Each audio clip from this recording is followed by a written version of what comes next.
In a city of concrete and shadows, a man like Vittorio De Luca doesn't fear a bullet, he fears the silence that follows it. The narrative immediately creates tension by describing the underground parking garage not as a shelter, but as a subterranean cathedral built for execution. It juxtaposes high-end, cold luxury, the purr of a 12-cylinder engine, hand-stitched leather, the dawn title, with the raw, wet grime of the streets, rainwater dripping from exhaust pipes, the smell of ozone and wet pavement. It introduces Elio not as a child, but as a breach in the perimeter. A small, shivering anomaly in a yellow raincoat that has bypassed sensors and armed men, signaling that he possesses a power that guns cannot stop. Before a single word is spoken, the atmosphere is heavy with the scent of an ending. The reader is thrust into a moment of high-tension security protocol that is about to be shattered by an emotional revelation. Vittorio De Luca is a man who measures his life in calibers and the cold distance between himself and his enemies. As he prepares for the Greco summit, he stands within a fortress of flesh and steel, surrounded by Marco's silent loyalty and Turi's aggressive paranoia. To the underworld, Vittorio is a monster who paved his path with iron. To himself, he is a man waiting for a ghost to stop haunting him. The setting is a rain-slicked underground garage, a place of neon reflections and sharp shadows. The ritual of departure is interrupted not by a rival's grenade, but by the rhythmic slap-slap of sneakers on wet concrete. A boy, Elio, stands in the amber glow of the headlights, a splash of impossible yellow in a world of black suits. Turi reaches for his holster, his face a mask of suspicion, ready to discard the interference. But Vittorio freezes. He is caught by the boy's eyes that hold the same fierce light as Lucia's, the wife he buried 20 years ago.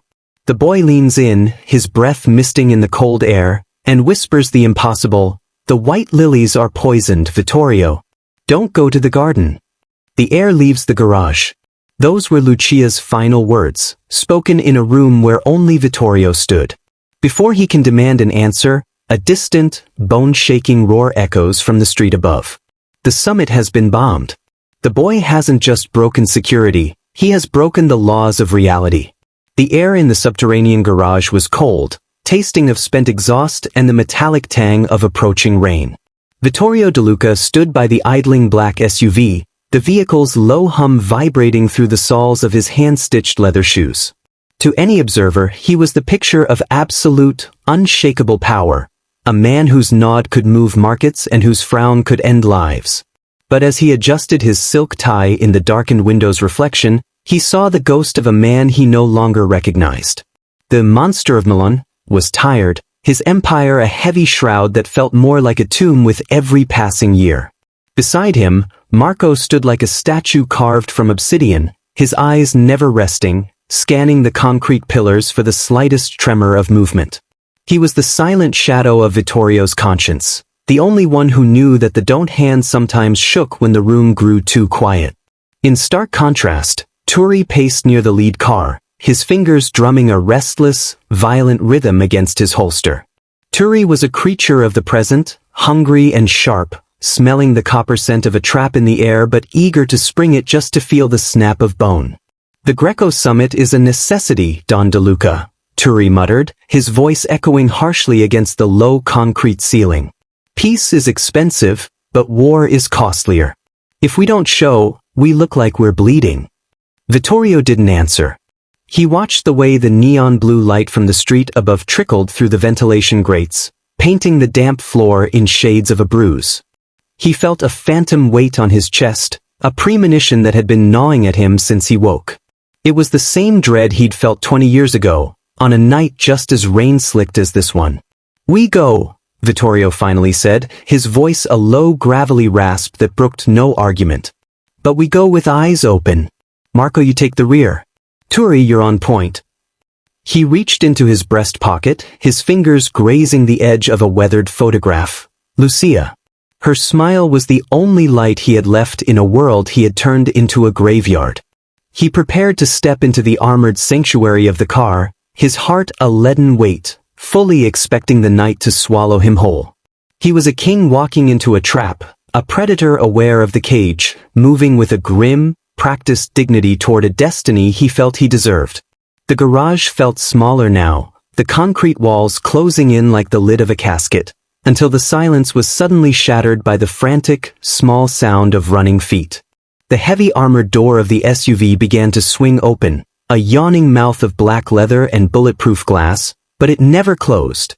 A sound, small and persistent, cut through the low thrum of the idling engines, the frantic rhythmic slap-slap of rubber soles hitting wet concrete. Out of the swallowing darkness of the garage's far corner, a splash of impossible color emerged. It was a yellow raincoat, vibrant and garish against the oppressive gray of the concrete tomb. Turi reacted with the predatory speed of a man who lived on the edge of a knife. His weapon was cleared from its holster before the figure even reached the amber halo of the headlights. "Breach!" he roared, his finger tightening on the trigger. "Stay back or I'll open you up." But the figure didn't stop. It was a boy, no older than 9, his chest heaving as he sprinted toward the center of the security perimeter. Marco moved to intercept, his massive frame positioned to crush the intruder, but Vittorio's voice cut through the tension like a blade. "Hold!"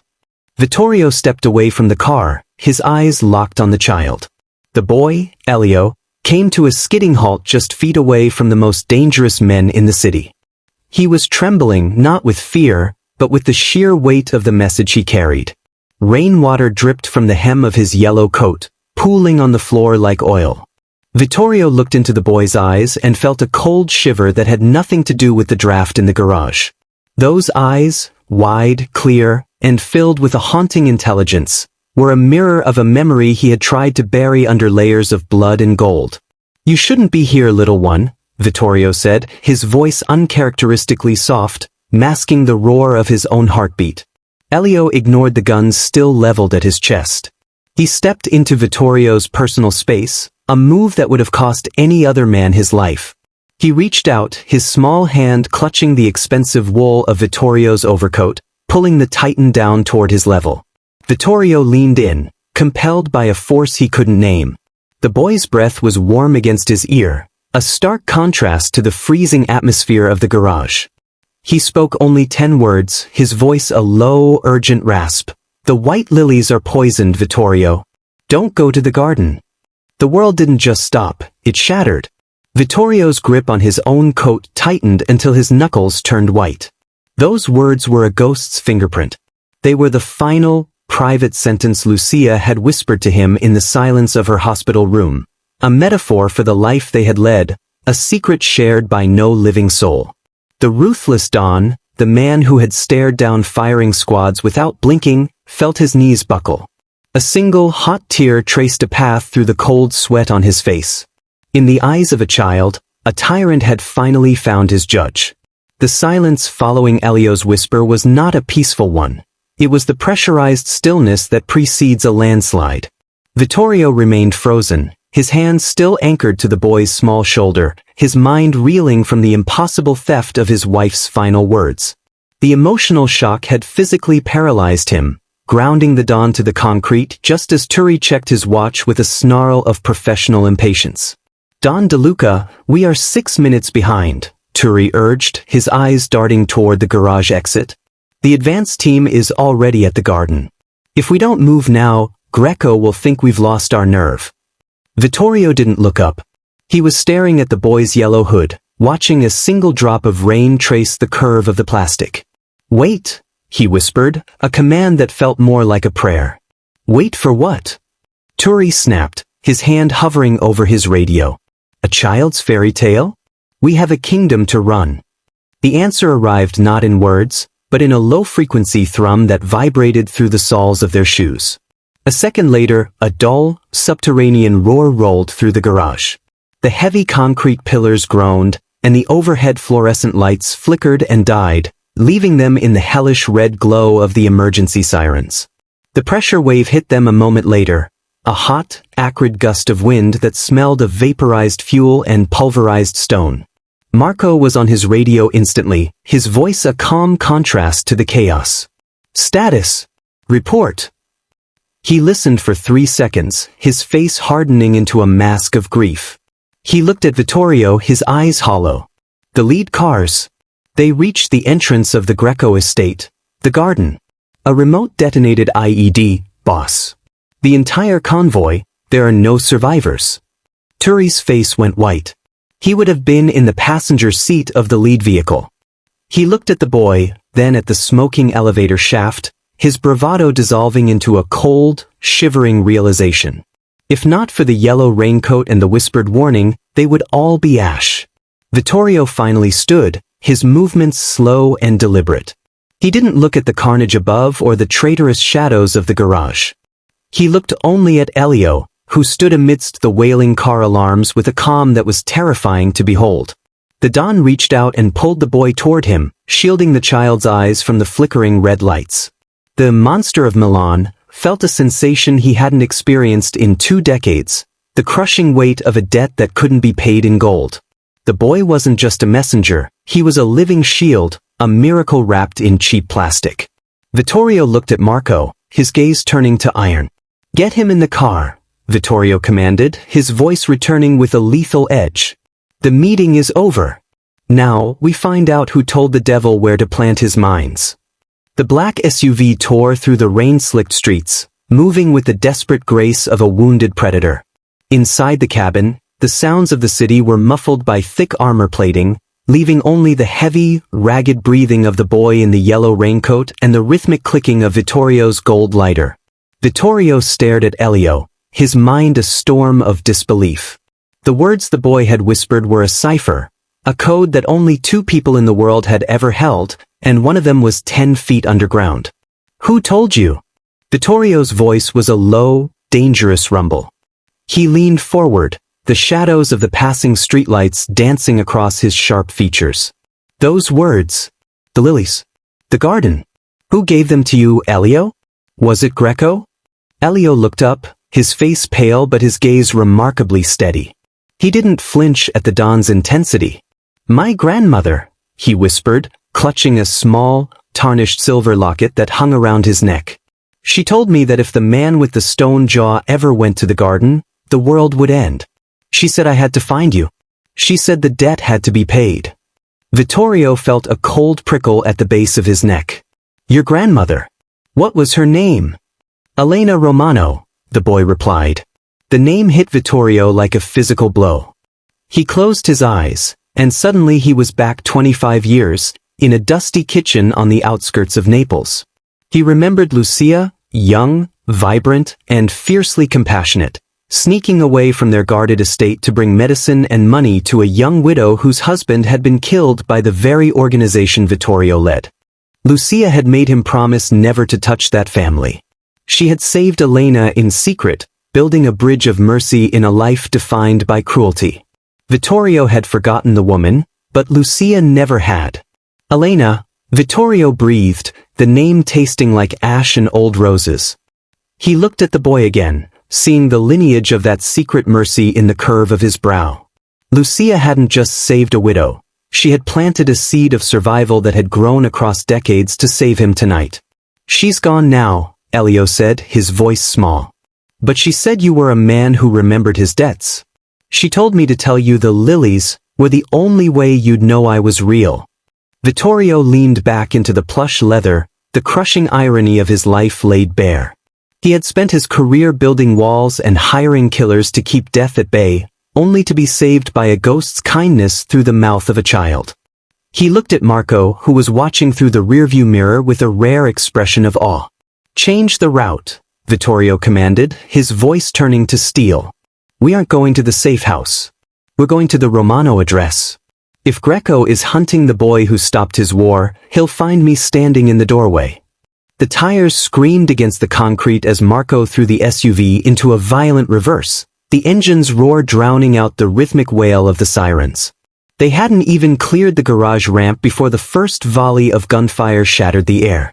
Sparks danced off the pillars as high-caliber rounds chewed into the stone, seeking the flesh of the boy who had ruined Greco's masterpiece. "Down!" Vittorio barked, his massive hand forcing Elio's head beneath the level of the window. The boy didn't scream, he simply curled into a ball, his small hands still clutching the silver locket. Two black sedans skidded into the entrance, blocking the light of the storm outside. Men in tactical gear spilled out, their muzzles flashing in the darkness. They weren't just street thugs. These were Greco's cleaners, sent to finish the job the bomb had started. The garage, once a sanctuary of cold luxury, was now a kill box of ricochets and broken glass. Marco's eyes were fixed on the rearview mirror, his face a mask of predatory focus. He shifted gears with a sharp, mechanical click. "Hold on," was all he said. The armored SUV lunged forward like a cornered beast. Marco didn't aim for the gap between the enemy cars, he aimed for the center. The impact was a bone-jarring symphony of twisting metal and exploding airbags. The SUV shuddered but didn't stop, its reinforced grille plowing through the blockade and into the rain-drenched night. Water hit the windshield in a blinding sheet as they drifted onto the main boulevard. Behind them, the headlights of three pursuers cut through the mist. Marco drove with a surgical, terrifying precision, threading the 3-ton vehicle through midnight traffic at 100 miles per hour. Bullets thudded into the rear tailgate, dull, heavy sounds that felt like hammer blows against Vittorio's spine. "Turi, return fire," Vittorio commanded, but as he looked toward his lieutenant in the passenger seat, he saw a hesitation that froze his blood. Turi's hands were on the dashboard, his eyes wide, his weapon still holstered. He wasn't scared, he was waiting. Vittorio didn't have time to process the betrayal. Marco yanked the wheel, sending the SUV into a controlled slide down a narrow alleyway. The walls scraped against the armor, throwing sparks like 4th of July flares. With a final, desperate surge of the engine, Marco cleared a construction barrier, leaving the pursuers to slam into a wall of unyielding steel. For a moment, there was only the sound of the wipers fighting the deluge and the frantic, shallow breathing of the boy in the yellow raincoat. They had escaped the garage, but as Vittorio looked at Turi's shifting eyes, he knew the real predator was already inside the car. The SUV screeched to a halt inside the secluded warehouse that served as the DeLuca family's secondary safe house. The heavy steel door rolled shut, sealing them in a tomb of shadows and the scent of damp concrete. For a moment, the only sound was the clicking of the cooling engine. Elio remained curled in the back seat, his small frame still trembling, while Vittorio stepped out, his gaze fixed on the back of Turi's head. "You didn't fire, Turi," Vittorio said, his voice a low, dangerous vibration that seemed to rattle the dust on the floor. Turi stepped out of the vehicle, but he didn't move toward the perimeter to secure it. Instead, he stood by the hood, his silhouette sharp against the dim emergency lights. He finally drew his weapon, but he didn't point it at the door. He pointed it at Vittorio. "Greco offered me a seat at the high table, Vittorio," Turi said, his voice devoid of the usual bravado, replaced by a cold, calculating hunger. "You've gone soft. You're chasing ghosts and listening to children while the empire rots. That boy was supposed to die in the garden with you. Now he's just a loose end." Vittorio felt a coldness settle over his heart that had nothing to do with the night air.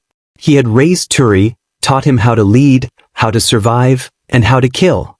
To see the muzzle of Turi's gun aimed at him was like looking into the eyes of a reflection that had finally decided to strike back. "He saved our lives," Vittorio said quietly. "He delayed the inevitable," Turi countered, his eyes flickering toward the back seat where Elio watched wide-eyed. "Step aside, Don DeLuca. Give me the boy, and maybe Greco will let you retire to that grave you've been digging for yourself." Vittorio didn't hesitate. He stepped not aside, but directly in front of the rear door, shielding Elio with the full expanse of his frame. It was an act of suicide in the world they inhabited, to offer one's chest to a loaded gun for the sake of a stranger. "Lucia once told me that the only thing worse than a monster is a man who forgets he was ever human," Vittorio whispered. Turi sneered, his finger tightening on the trigger. "Lucia is dead. And so are you." Before Turi could fire, a single, deafening crack echoed through the warehouse. Turi's expression shifted from malice to utter confusion as a small, neat hole appeared in his forehead. He crumpled to the floor, his weapon clattering against the concrete. Vittorio looked toward the SUV. Marco stood by the driver's side door, his suppressed pistol still raised, smoke curling from the barrel. Marco didn't say a word, He simply nodded once and holstered his weapon. Vittorio turned back to the car and opened the door. He reached in, taking Elio's small, cold hand in his own. For the first time in 20 years, the monster of Milan didn't feel the weight of his crown. He felt the weight of a life worth protecting. He had paid the traitor's price, and in the silence of the warehouse, he realized he was no longer walking toward a grave. He was walking toward a reckoning. The storm had followed them to the outskirts of the city, turning the De Luca family cemetery into a landscape of weeping marble and jagged shadows. Vittorio stepped out of the SUV, his boots sinking into the saturated earth of the place he had visited every week for 20 years. He didn't look back at the car, where Marco sat with a rifle across his lap and Elio remained huddled in the seat, safe behind the glass. Vittorio walked toward the center of the yard, where the white lilies, Lucia's favorite, were being flattened by the torrential downpour. Waiting by the grand, arched tomb of the De Luca matriarch was Antonio Greco. He stood under a black umbrella held by a shivering subordinate, his face twisted into a smirk that didn't reach his cold, reptilian eyes. Around them, hidden in the gloom of the weeping willows, the silhouettes of Greco's remaining men shifted like restless spirits.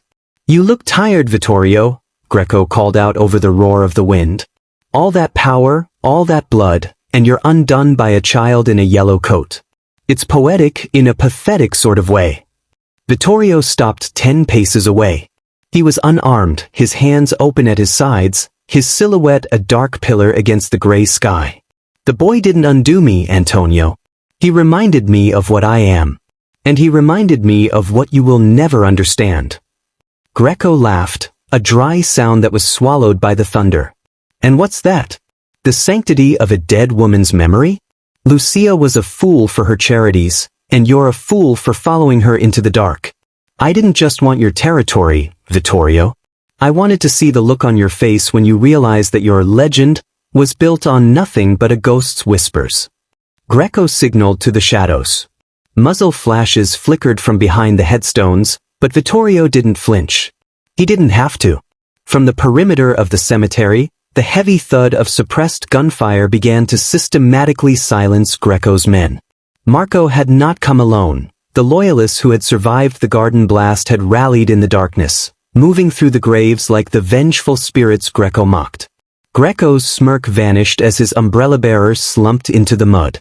He reached for his own weapon, but Vittorio moved with a sudden, ancestral ferocity, closing the distance before Greco could clear his holster. Vittorio's hand clamped around Greco's throat, pinning him against the cold marble of Lucia's tomb. "You speak her name as if you have the right," Vittorio hissed, his voice a low, terrifying vibration. "But you are just a scavenger in a garden you didn't plant." Vittorio looked down at the white lilies at his feet, crushed and stained with mud. He realized then that he didn't need to kill Greco to win. He had already won the moment he chose the boy over the empire. He leaned into Greco's ear, his voice barely a whisper against the rain. "The lilies are poisoned, Antonio. But not for me." With a final, disgusted shove, Vittorio stepped back as Marco emerged from the mist to finish the work. Vittorio turned his back on the violence, walking away from the graves and toward the warm glow of the SUV's interior lights, leaving the ghost of his past in the mud where it belonged. The guns had fallen silent, replaced by the rhythmic, mournful drumming of the rain against the headstones.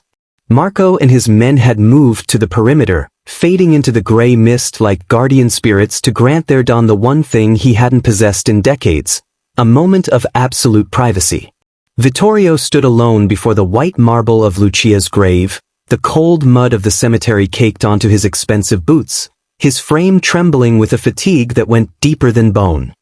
He looked down at the grave, then at the small boy in the yellow raincoat who had followed him into the heart of the storm. Elio stood a few feet away, his face pale and wet, yet he looked at the tombstone with a strange, quiet recognition. For 20 years, Vittorio had come to this spot to perform a ritual of strength, standing tall and dry-eyed, a king refusing to show weakness even to the dead. He had used his power to build a wall of stone and blood around his heart, believing that if he never let the grief in, he would never truly lose her. But as the adrenaline of the fight ebbed away, the wall finally cracked. Vittorio sank to his knees, his hands digging into the wet earth. He thought of the bomb that should have claimed him, the traitor who had stood by his side, and the impossible mercy of a woman who had reached out from the past to save him through a child's whisper. "I tried to stay the man you loved," Vittorio rasped, his voice breaking as the first sob tore its way out of his chest. "But I only became a monster who missed you." The tiger of Milan wept. They weren't the quiet tears of a dignified mourner, but the violent, soul-cleansing sobs of a man who was finally letting go of the iron mask he had worn since the day she died. He cried for the blood on his hands, for the years he had wasted on vengeance, and for the sheer, terrifying beauty of the miracles standing beside him. He felt a small, warm hand rest on his shoulder. Elio didn't say a word. He simply stood there, a living bridge between the man Vittorio was and the man Lucia knew he could be. In that touch, Vittorio realized that Lucia hadn't just sent a warning to save his life, she had sent a gift to save his soul. The boy was the final piece of her charity, a chance to be a protector instead of a predator. Vittorio reached out and pulled Elio into a fierce, protective embrace, his tears mixing with the rain on the boy's yellow hood. The tiger had been broken, but as he looked at the grave one last time, he felt a strange, flickering light take hold where there had only been darkness. He wasn't a Don anymore. He was a man who had finally found his way home. The sun rose over a city that felt fundamentally different, its light struggling to pierce the gray mist that clung to the skyscrapers. For Vittorio De Luca, the dawn did not signal a new day of expansion or conquest, but the final closing of a ledger. He sat in the back of the SUV, no longer watching the streets for threats, but watching Elio, who had fallen into a deep, exhausted sleep against the window. The boy's yellow raincoat was folded neatly on the seat, a bright relic of the night that had changed everything. Vittorio turned his gaze to Marco, who was driving with a quiet, contemplative pace. "Call the captains," Vittorio said, his voice steady and devoid of the iron weight it usually carried. "Tell them the throne is vacant. I am liquidating my holdings and transferring the trust to a blind foundation in Lucia's name. The De Luca empire ends this morning." Marco glanced in the rearview mirror, his expression unreadable but his nod showing a deep, silent respect. "And Greco's territory, Don? Let the vultures fight over the scraps," Vittorio replied, looking back at Elio. "I'm done feeding them." They stopped at the Romano apartment, a modest building in a quiet neighborhood that smelled of jasmine and laundry. Vittorio carried the sleeping boy up the stairs, his movements careful and tender. He was met at the door by Elio's mother, a woman with Elena's eyes and a face etched with the terror of a long night. When she saw her son safe in the arms of the man her mother had told her stories about, she collapsed into a chair, weeping with relief. Vittorio didn't stay for thanks. He placed a heavy envelope on the kitchen table, enough to ensure Elio would never have to see the inside of a garage like the one they had escaped. He walked back down to the car, feeling lighter than he had in 20 years. The monster of Milan was gone, replaced by a man who finally understood that a legacy wasn't built on what you took from the world, but on what you left behind for the innocent to inherit. As the SUV pulled away, Vittorio looked out at the city one last time. He saw the white lilies in a flower shop window and didn't think of poison or traps. He thought of a garden where a boy could run without looking over his shoulder. He closed his eyes, and for the first time since Lucia's death, the silence didn't feel like a threat. It felt like peace.